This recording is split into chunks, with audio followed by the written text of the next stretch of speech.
Thank you for having me. Like Jabal said, I'm Natainia. I'm working with the Nature Conservancy on the Resilient Islands project here in Jamaica. So today I'd like to share with you about a resilient Old Harbor and how we're using nature-based solutions to adapt to climate change. Our project is a part of the International Climate Initiative and a partnership between the Nature Conservancy and the International Federation of Red Cross and Red Crescent Societies. And locally, we're partnering with national societies. So in Jamaica, we're doing that with Jamaica Red Cross. Next slide, please. So Old Harbor Bay is one of the largest fishing villages in Jamaica.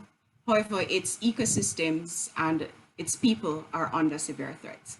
The marine and coastal resources, specifically such as the coral reefs or mangroves, beaches and keys, they support local economies and therefore they provide overall prosperity for thousands of persons, not just within Old Harbor Bay itself, but adjoining communities. So for example, our mangroves act as nurseries for juvenile marine creatures and fish, but our fisher folks also use it as shelter in the event we have storms or hurricanes. Next slide, please.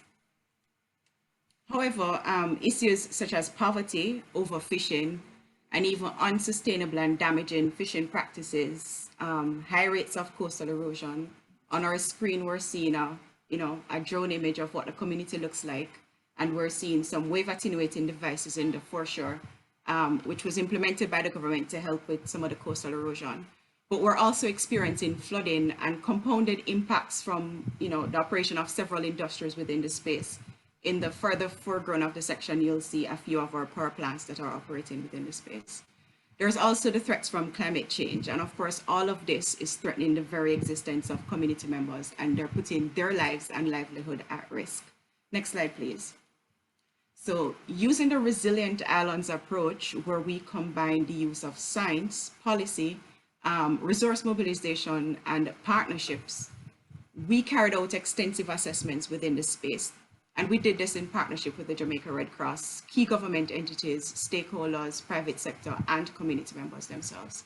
So for example, under science, we carried out ecological assessment to understand the coastal and marine ecosystems and how these interact with the vulnerabilities that exist. We did vulnerability assessments with the Jamaica Red Cross. For policy, we looked at the mainstreaming of disaster risk reduction, climate change adaptation, and nature-based solution.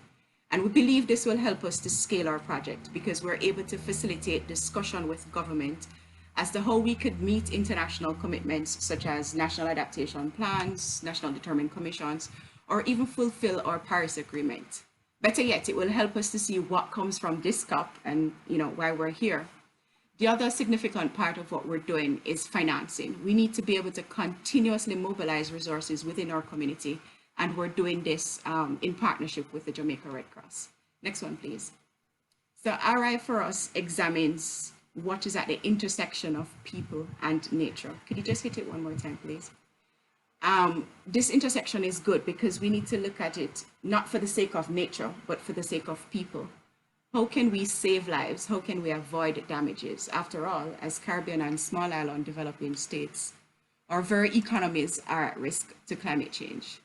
So to do this and to be able to understand the threats that exist, we started with stakeholder engagement up front.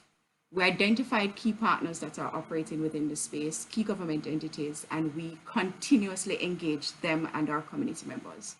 So using a collaborative approach, we're able to develop community resilience action plans, also a portfolio of projects that tackle the issues that we unearthed during the assessments.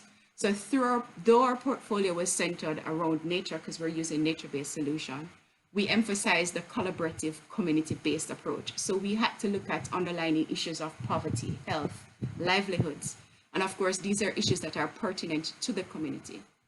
Once we, began to use that approach and began to have continued community engagement, what we realized is that we had increased awareness around our ecosystems, the services they provide, and the benefits to community members. But community members began to adjust how they interact with the ecosystems, how they harvest the ecosystems.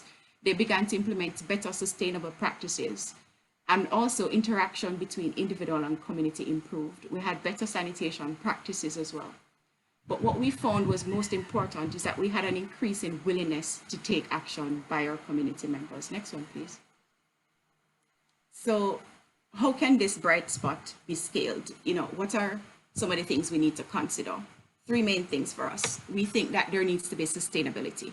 We need funding. We need financing to build capacity, create enabling conditions, and to, like I said, mainstream nature-based solutions with disaster risk reduction and climate change. And this, we believe, could be done through supporting laws, policies, and legislative framework. We also need to be able to change mindsets, something that is pretty hard to do, but this could be done through engagement and education. And of course, this takes time. But we believe once we empower our communities, we'll be able to increase their awareness and therefore their willingness to take action. This is highly complex though, and as such, we link it to another issue that we believe is poignant in the situation, systems thinking. NBS is a long-term solution, and therefore it requires a programmatic approach, not just project-based like what we've been doing over time in our islands.